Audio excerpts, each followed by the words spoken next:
Welcome back everyone to part 5, the final chapter in the Tamiya Super Avante video build. In the last video you followed along as we assembled and installed the front shocks, shock tray, and the finishing touches to the front suspension. In this video we wrap up the build with the electronics, wheels and tires, rear wing and body. Okay, let's get to it. The first thing we're going to work on is the tire assembly. Even though we're opting to run a more race-oriented setup, we think it's still important to show assembling the kit tires.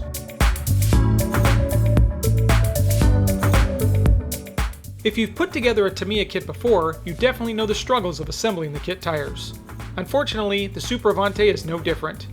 If this is your first Tamiya kit, take your time here managing the install. It's a process that just takes a little time.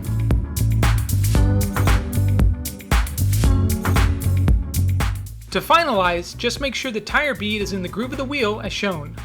We aren't going to show the gluing process, that can be found in other videos.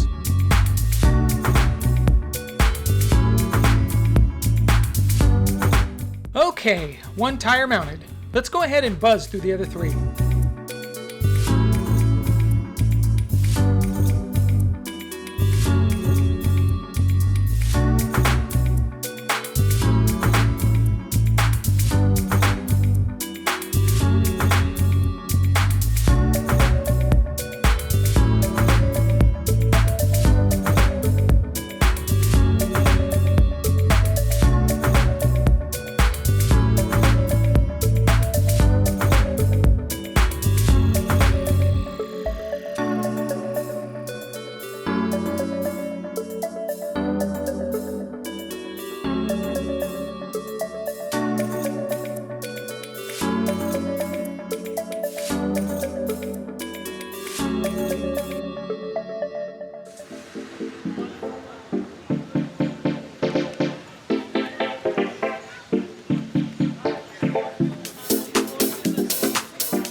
Our electronics install is going to be slightly different than the kit setup.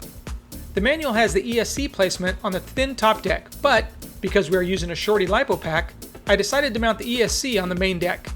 This not only serves as a stop for the battery, it also seems way more secure of a mounting spot. If you choose to follow this mounting position, be sure that your ESC will fit. Any top mounted fans might interfere with that top brace. Initially we thought the brushless motor mounting might be an issue with chassis interference, but found that after we installed a proper gearing, it cleared the arm mount perfectly. One final note, I would suggest an ESC that has 14 gauge wire or smaller. This thinner wire is much more pliable and makes it easier to attach to the motor. Anything larger, like what I have here, makes the install quite a bit more tricky.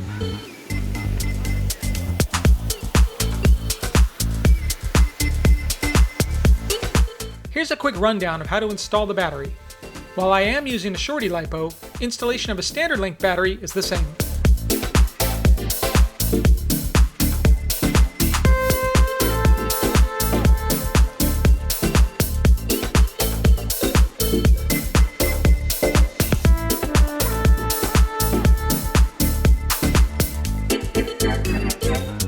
Quick side note, if you do plan on placing the ESC on the chassis, you'll need to remove these battery stoppers off the top deck.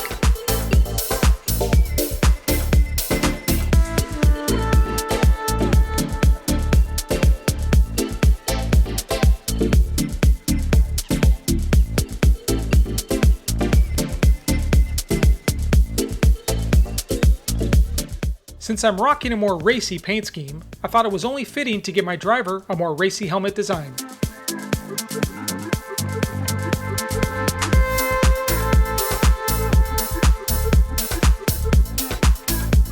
Here's a little pro tip. To make battery installation a little bit easier, you can leave the driver figure out of the build.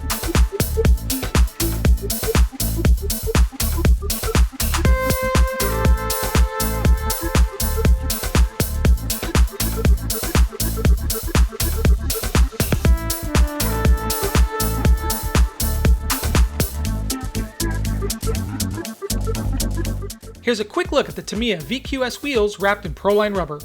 These are the hot ticket tires that work on my local track, OCRC Raceway in Huntington Beach, California. Time to install one of my favorite parts of this car, the fenders. Because of their position, these fenders might take quite a bit of abuse, so I coated the underside of all four with a thick layer of E6000. This should definitely up their durability factor.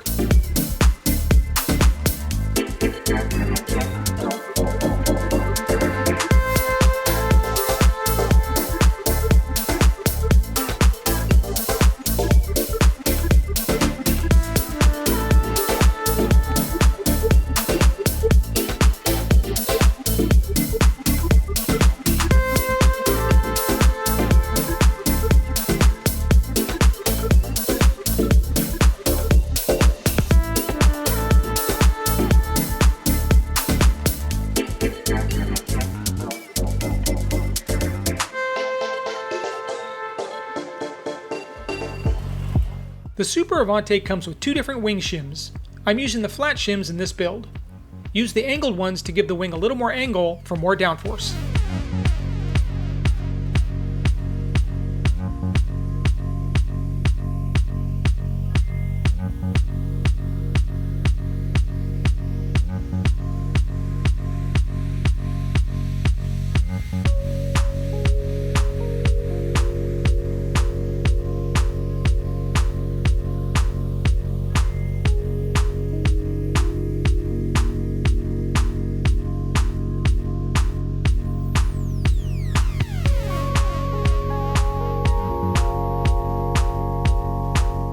I decided to mix it up a bit and have my red, white, and black racing livery squirted on the shell. Matt over at Sharkbait Designworks killed it with this paint job, and, I must say, it really makes the body pop.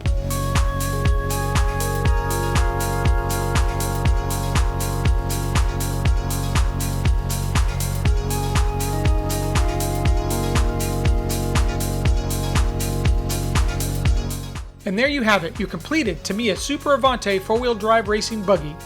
This was such a fun and unique build, and I'm super excited to get this car out and ripping around. I'd like to thank Tamiya, Futaba, Proline Racing, and Sharkbait Designworks for helping me out with the product for this build. A super special thanks goes to R1 Wurks as well. Not only did they hook us up with a 17.5 turn motor and ESC, he passed along a race-tuned 13.5 turn for when it's time for some extra speed. Thank you everyone for following along with this build. Please make sure you give this video a like, subscribe, and hit that bell icon to be notified of future videos. We've got a lot more in the works with this car. Thanks for watching, and we'll see you in the next video.